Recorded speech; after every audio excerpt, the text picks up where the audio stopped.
শুটকি মাছ এটি সাধারণত শীতকালেই মার্কেটে পাওয়া যায়, কিন্তু এটি স্টোর করেও রাখা যায় ঠিকই, কিন্তু শীতের সময় পেঁয়াজ কলি দিয়ে শুটকি মাছ রান্নার স্বাদই আলাদা।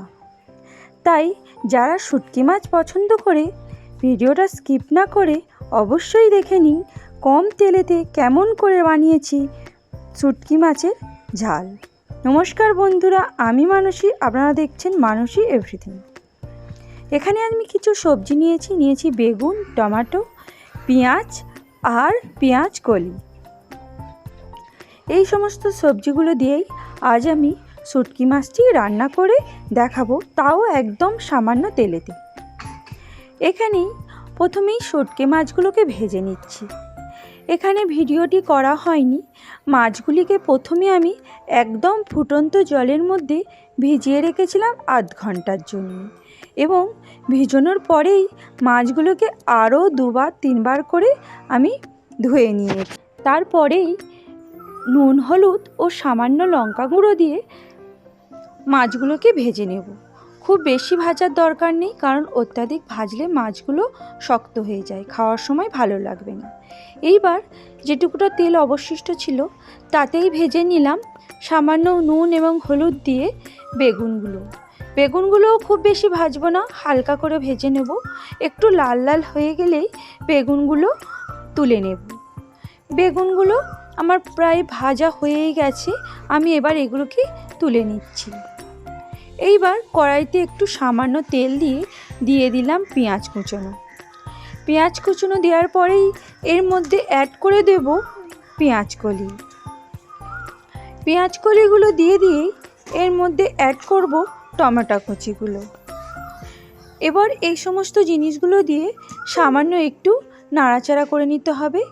একটু যখন টমেটোগুলো এবং পেঁয়াজ কলিগুলো নরম হয়ে আসবে, এর মধ্যে অ্যাড করলাম 1 চামচ আদা রসুন বাটাটা দিয়ে ভালো করে কষিয়ে নিতে হবে, যাতে আদা রসুনের কাঁচা গন্ধ না থাকে। এইভাবে সমস্ত জিনিসটাকে ভালো করে একটু কষিয়ে নিতে হবে। অবশ্যই ভালো করে কষিয়ে নিতে হবে, যাতে না এর কাঁচা গন্ধ থাকে। আমার সমস্ত জিনিসটা কষানো প্রায় হয়ে গেছে। পাচ্ছেন বন্ধুরা কতটা অল্প তেলেতেই আমি সমস্ত জিনিসটাকে কষিয়ে নিচ্ছি, একদমই বেশি তেলের ব্যবহার এখানে করিনি। এইবার অ্যাড করে দিলাম পরিমাণ মতন জল দিয়ে দেওয়ার পরে এর মধ্যে অ্যাড করে দিচ্ছি সেই ভেজে রাখা বেগুনগুলো দেওয়ার পরেই একটুখানি ফুটে উঠলেই দিয়ে দিয়েছি সেই মাছগুলো।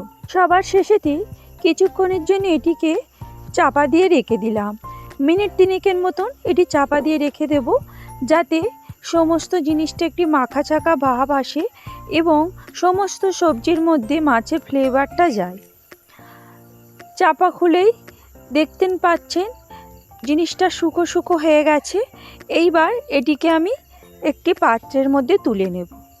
তাহলে আমার রেডি হয়ে গেল কম তেলেতে শুটকি মাছের ঝাল, যেটি পেঁয়াজ কলি এবং বেগুন দিয়ে আপনাদেরকে বানিয়ে দেখেছি। আমার এই রান্না ভালো লেগে থাকলে অবশ্যই করে কমেন্ট করবেন,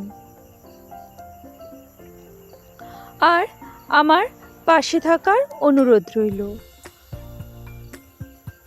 সকলে ভালো থাকবেন, সুস্থ থাকবেন। আবার আসবো আরও একটি সহজ সরল রান্না নিয়ে। এখনকার মতন বাই। সমস্ত ভিডিওটি দেখার জন্য অসংখ্য ধন্যবাদ।